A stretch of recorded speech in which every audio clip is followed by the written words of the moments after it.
Շնորհակալություն ձեզ, որ այսպես համբերատար, շատ հավասարակշռված, անկեղծ, սա կոմպլիմենտ չէ, սա իրականություն է։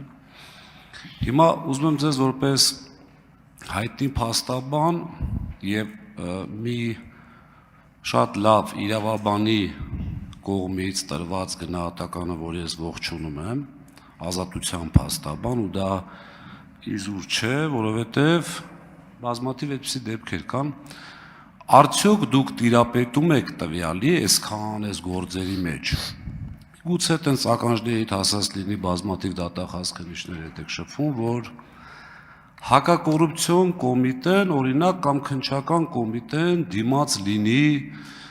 դատարան ստանալու թույլտվություն գաղտնալսելու օրինակ քաղաքացիական պայմանագրի որևէ անդամի, որևէ համակրի կամ արտաքին կամ ներքին դիտում այսպես կատարելու որևէ նախընտրական շտաբում, գրասենյակում եւ երկրորդը բան նախագահ եւ խնդրում եմ մեկնաբանությունները նաեւ մեր խմբակցության կողմից դադարեցնել, լսենք հարցը։ Համեցեք։ Եվ երկրորդը, եթե լսել եք այդպիսի դեպքեր, խնդրում եմ ասեք։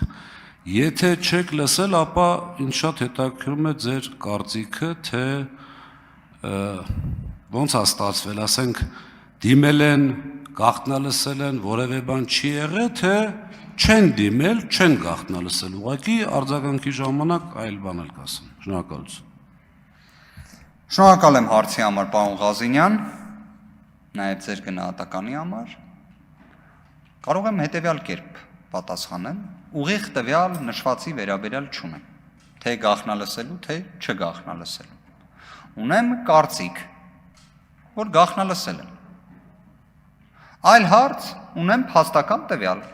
դրանցից ոչ մեկը երբևէ հակակոռուպցիոն կոմիտեի կամ քննչական կոմիտեի YouTube-յան էջերում չի հայտնվել։ Արդյոք մի ինչ-որ խնդիր տեսած եղել են, կարող է։ Իդեպ չեմ բացառում։ Ես չեմ բացառում, որ քաղաքացիական պայմանագիր կուսակցության անդամներ կան, որոնց նկատմամբ ընթացող քրեական վարույթներ կան, որոնց անմեղության կանխավարկածն եմ հարկում։ Բայց ուզում եմ խոսել նրա մասին, որ քննչական կոմիտեն կամ հակակոռուպցիոն կոմիտեն այն ձայնային ուղեկցմամբ որոշակի լարվածություն ներվ փոխանցելու համար տենց տեսանյութ չկա։ Ոչ մի հատ։ Բայց տեսանյութի բովանդակություն, որ կարար լիներ տեսանյութ, հակված եմ կարծելու, որ կա։ Արձագանք։ Հիմա տեսեք, գայթակղությունը շատ մեծ է, որպեսզի ես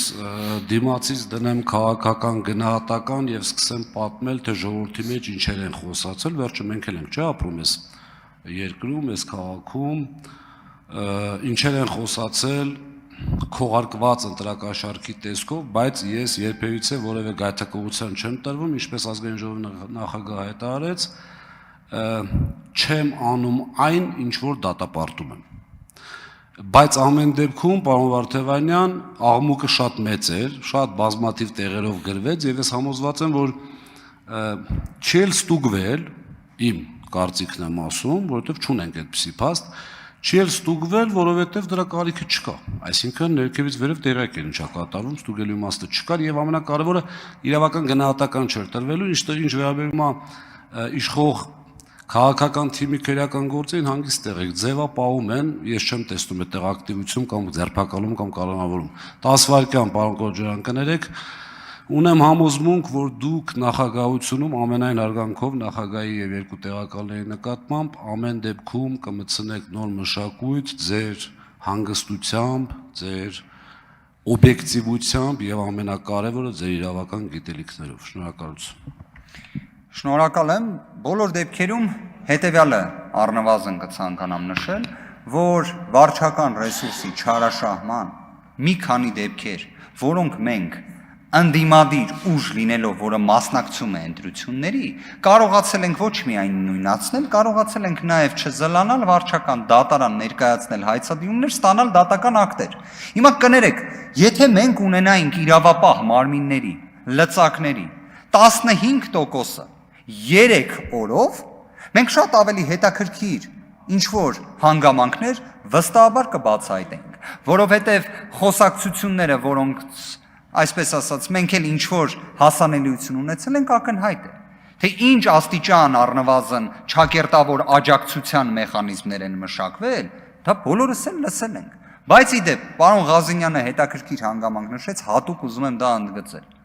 Այո, այդ դեպքերում, եթե ունենայինք նաև այդ լծակը, հաստատ առաջնայինը չէր լինելու մարդկանց կալանավորելը։ Հաստատ դա չէր լինելու։ Այդ դա նաև այդ կարմիր գծերից մեկն էր։